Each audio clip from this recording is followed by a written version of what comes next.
Hi Kasuki. I haven't seen you for a while. Have you been on holiday? No, actually I just come back from business trip to Japan. Oh, how was it? Well, not as good as I expected. I was really looking forward to going home, see my family, my friends, immersing myself in my culture again. And what happened? It just didn't feel the same. I don't know if I have changed or Japan has changed. I felt really out of place, like I didn't belong there or something. Wow, that must be a strange feeling. So what was different? Well, for a start, I found the formality was really hard to adjust to. All the bowing and different levels of practice in the language. I'm so much more casual now after the time I spent in Australia. So it made me really tense and always worrying I might be offending someone. I guess when you live there, it must be second nature to adjust your language and your behaviour according to the situation. But when you've been away for a while, it must be hard to get back into it. I never could get a grasp of the different levels of formality when I was living there. Yeah, you were a foreigner there, so they didn't expect you to. But I'm a Japanese. Had I forgot all the formalities, I'd never have heard the end of it. As it was, people give me a hard time, said I wasn't Japanese anymore, that I'd become an Aussie. Well, maybe you have. I mean, you live here, you work here, your wife is Australian, and now you're raising your family here. But I don't feel Australian either. Well, I guess you've got the best of both worlds then.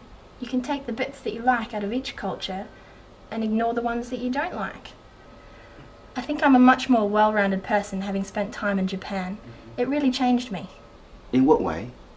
People there seem to have more sense of each other's feelings and thoughts.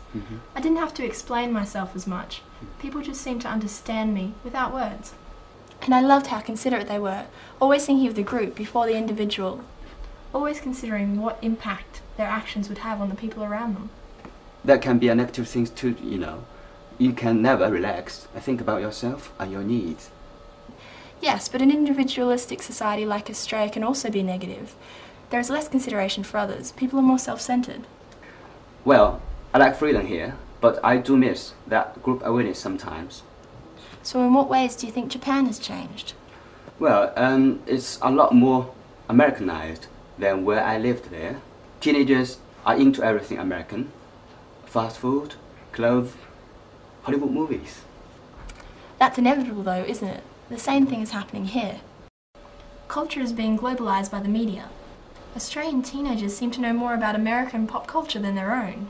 Well, it's all just going to be one big money culture though, isn't it? No, Kasuki. Even though there's a dominant culture, it never completely takes over. The minority culture always adds its own flavour to the mix. Don't despair, we'll always have cultural diversity. Anyway, if your trip home was disappointing, does it feel good to be back? Well, yes and no. I was just getting back into the swing of the things, finding my culture identity again.